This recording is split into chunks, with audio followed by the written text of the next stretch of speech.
So the first thing you need to do is put a clove hitch on. The best way to do that is to put the rope on so that you've got the running end at the top, and then just twist the rope around, and that will create a clove hitch on there. Once you've got that, the next stage then is to work the rope all the way back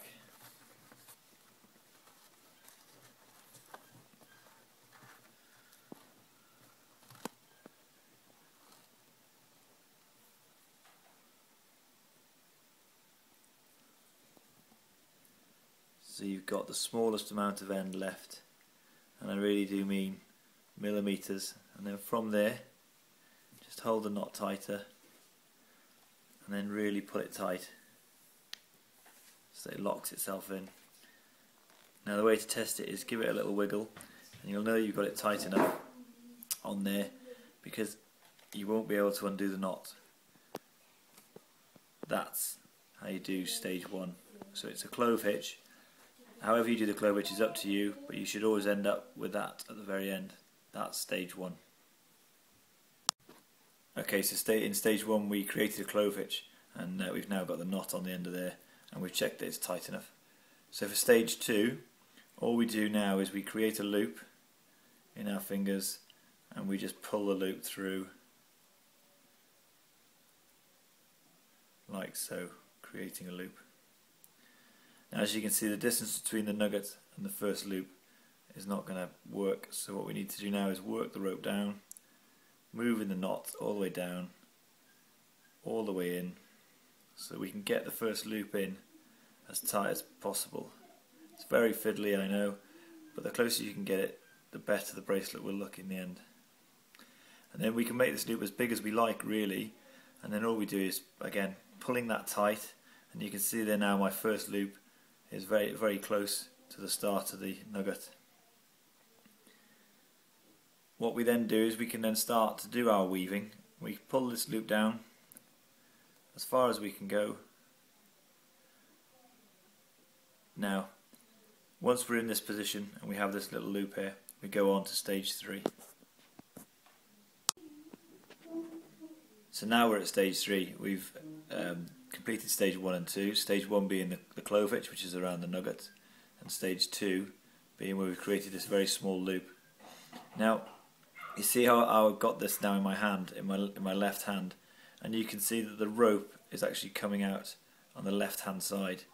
Now all we do to create the next loop is we twist it in, and we twist it in a way such that every time we have the rope coming out, it always comes out the same side, so we're going in the right hand side and out on the left. I'll just demonstrate that now. So we're going into this loop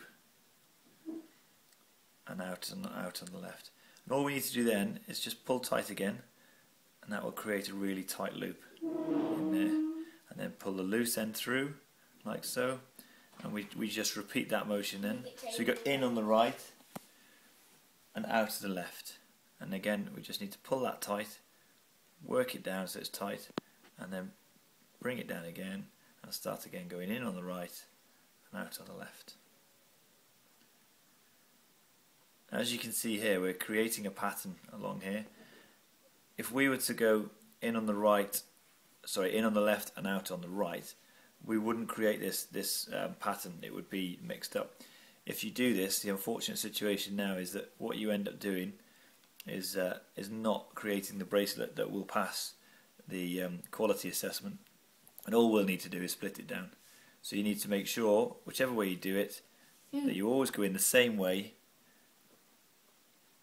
and out the same way. So as you can see here, I'm coming in on the right and out on the left, and then I'm pulling it tight, and then I take in the slack, and I'm going in on the right, out on the left, I'm pulling in on the slack.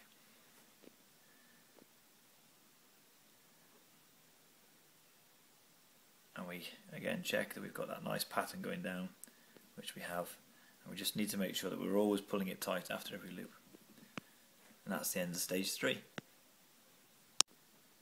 Okay, so on to stage four. Going through it again, we've done stage one, which is the clove hitch. We've done stage two, which is the initial loop, pushing it up as tight as we can, and then we've done stage three, which is creating the pattern all the way down. Stage 4, we've got to this end, and we've got what I would say would be no more than 2 inches of tail left, and we've pushed ourselves now to here with this 2-inch tail, and we've continued going all the way through. Now this is where we create the final loop, the final clasp that will go back onto the nugget. Now this is a bit tricky as well, so hopefully whilst I do it you'll be able to see without my fingers being in the way. And all I'm doing with this last bit is I'm taking the very final end and I'm putting it into there. I'm then taking all the spare, the 2 inches that I had, and all I do is I trap this final bit of string in there to create the lock, and that's what will lock the rope in. So as you can see, that tail's coming out there, and then all I do again is I pull very tight, and this is a bit where you really need to pull tight and make sure you pull as tight as possible. And there you have your stage 4 finished, which is the final stage. The one final check then to make sure that it's going to be suitable and it's going to pass quality assurance is have a look down the loops and make sure you've had the discipline to go left over right or right over left. And then all the final check is to make sure that the loop fits on there. It doesn't matter which way it goes on, but it needs to be not too big and quite obviously not too small. The way to determine that it's too small is the fact that it won't fit over, and the way to determine if it's too big is if you get too much rope coming off. But there we have the finished article.